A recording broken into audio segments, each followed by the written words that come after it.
Welcome everyone, myself Mukesh Vyas. In this video we are going to discuss about total internal reflection, पूर्ण आंतरिक परावर्तन। यह जो BSc third year का जो पेपर सेकंड है, electrodynamics, electromagnetic waves and relativity, उसके यूनिट थर्ड में से लिया गया है। Total internal reflection. Suppose a plane electromagnetic wave is incident on the interface from a denser medium to the rare medium। यानी हम एक समतल विद्युत चुंबकीय तरंग को आपतित करते हैं एक सघन माध्यम से विरल माध्यम की ओर, और दोनों के बीच ये अंतरापृष्ठ है। The angle of incidence theta E is in the denser medium, यानी थीटा ई जो एंगल है वो सघन माध्यम में है, and the angle of reflection theta are is in the rare medium, और थीटा आर जो है वो विरल माध्यम में है।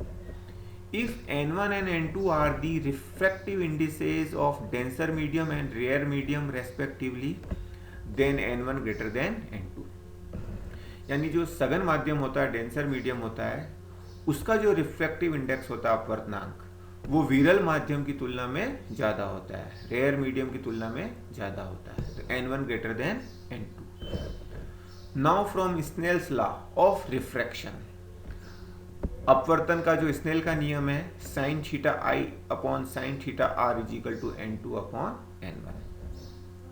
Since n2 upon n1 is less than 1, this implies sin theta I upon sin theta R less than 1 और theta I less than theta R, यानी एंगल ऑफ इंसिडेंस का मान एंगल ऑफ रिफ्रैक्शन से कम होगा।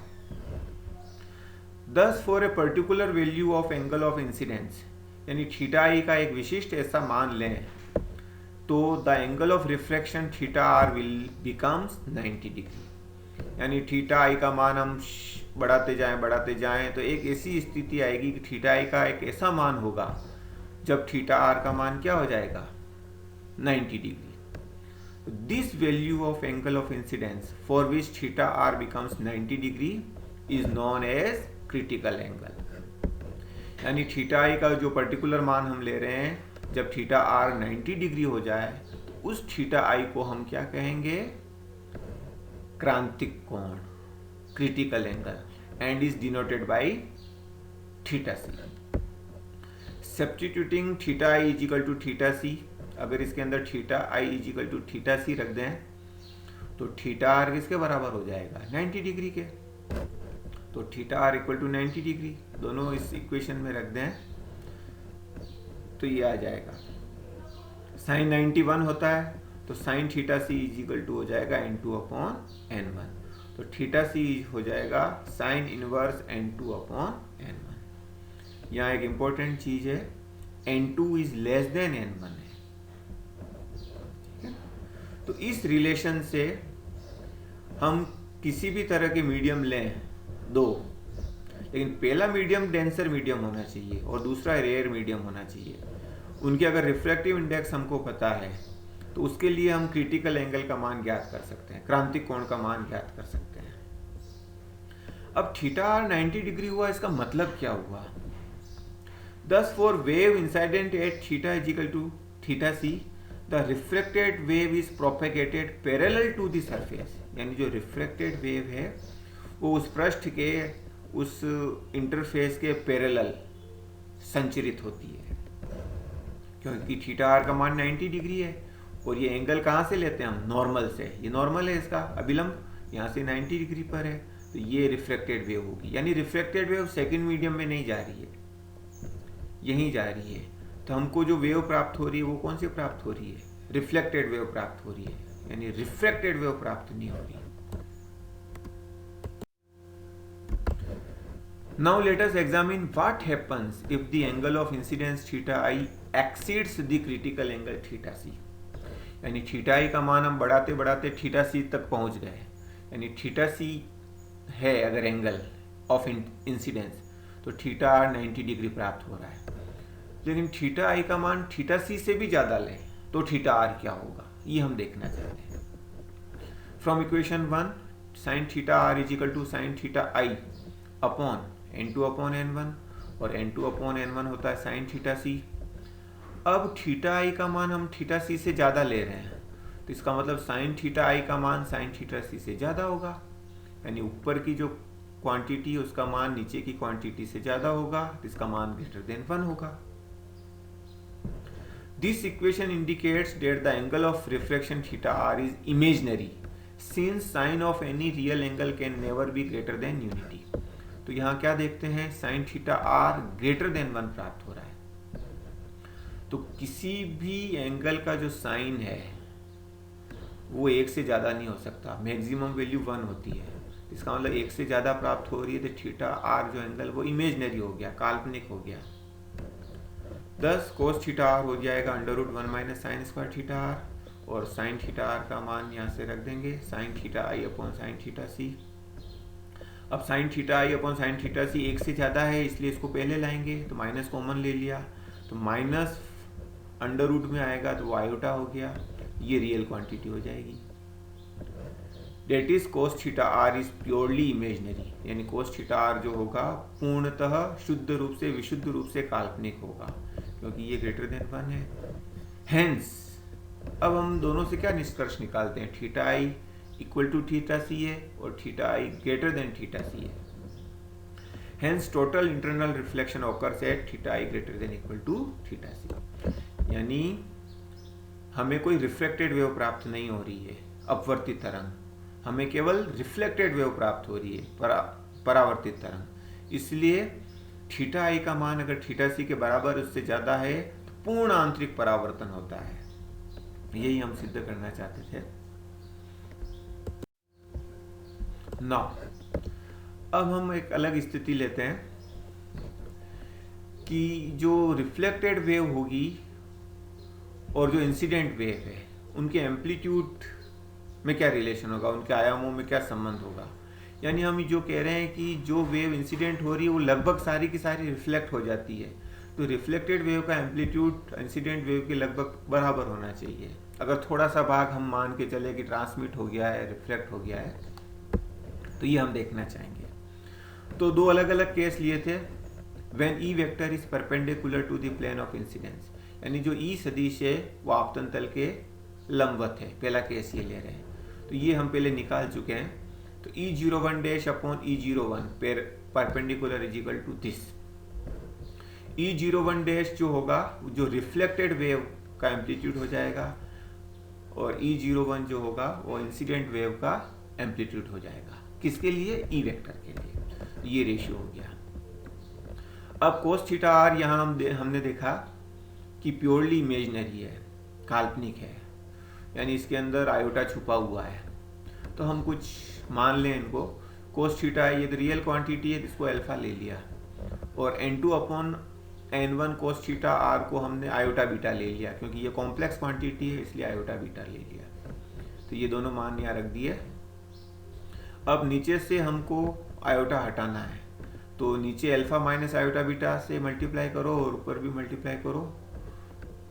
तो इन दोनों को मल्टीप्लाई करेंगे और इन दोनों को भी करेंगे, नीचे वालों को करेंगे तो alpha square plus beta square आएगा। ऊपर जो मल्टीप्लाई करेंगे तो उन दोनों के अलग अलग नीचे डिवाइड कर देंगे, तो ये टर्म आ जाएगी। अब ये जो पहली वाली टर्म है ये a प्लस आयोटा b के रूप में है, तो इसको हम इस रूप में लिख सकते हैं। तो ये a हो गया रो e की power minus iota delta perpendicular,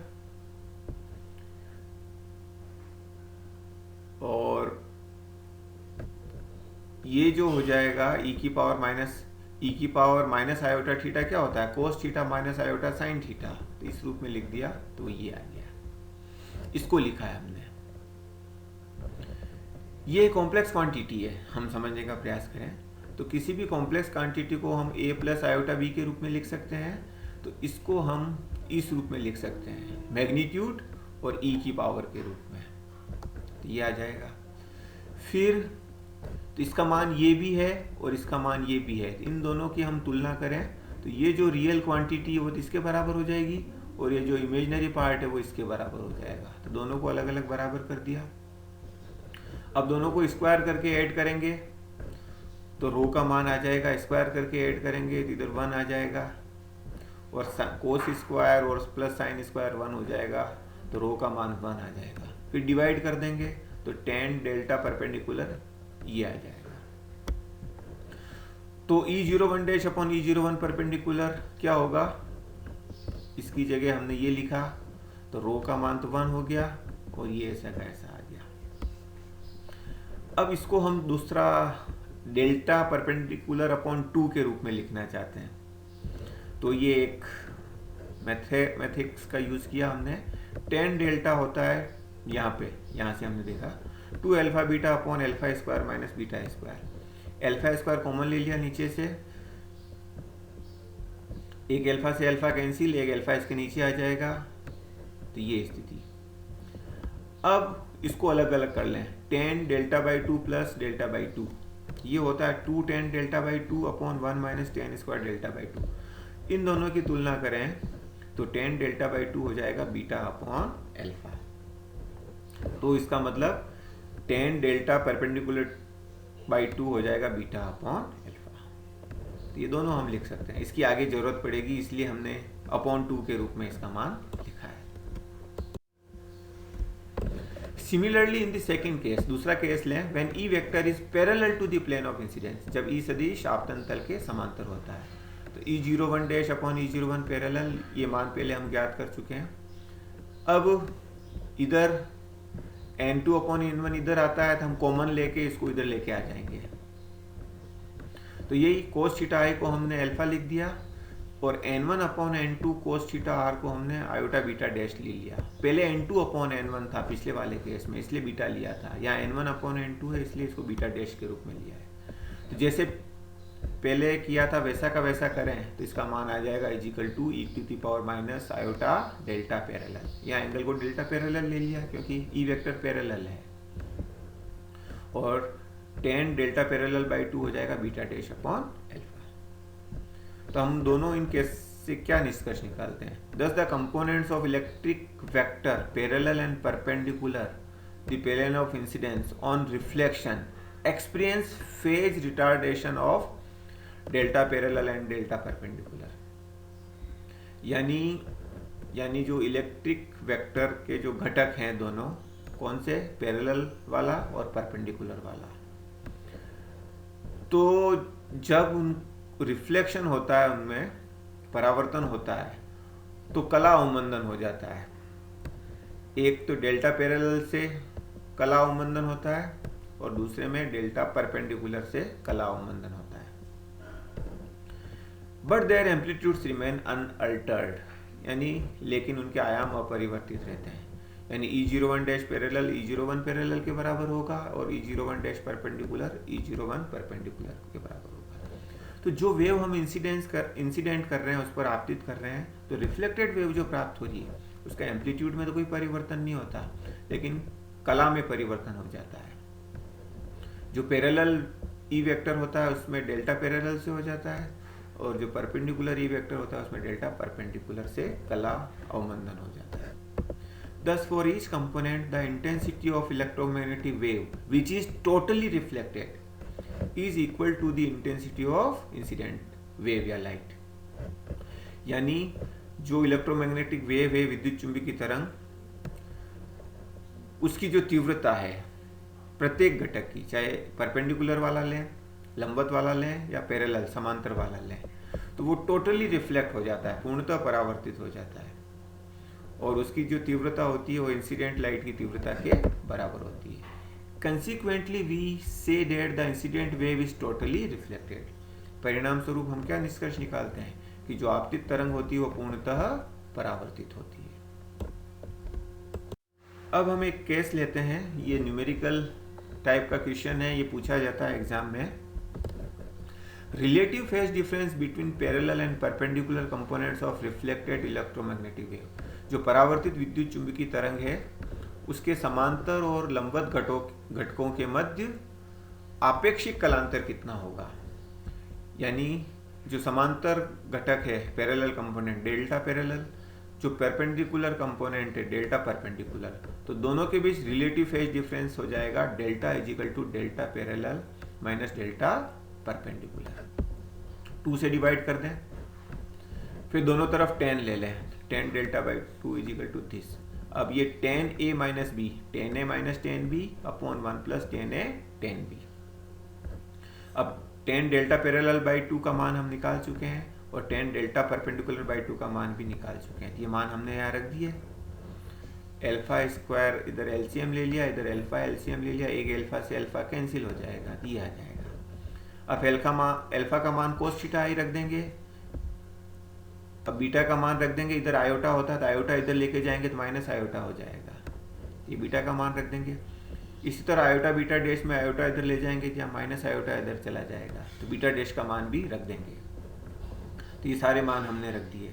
यहाँ एल्फा स्क्वायर यानी कोस स्क्वायर थीटा आई, और यहाँ बीटा डैश बीटा है, इन दोनों को मल्टीप्लाई किया नीचे, तो माइनस माइनस प्लस हो जाएगा और आयोटा स्क्वायर वापस माइनस हो जाएगा।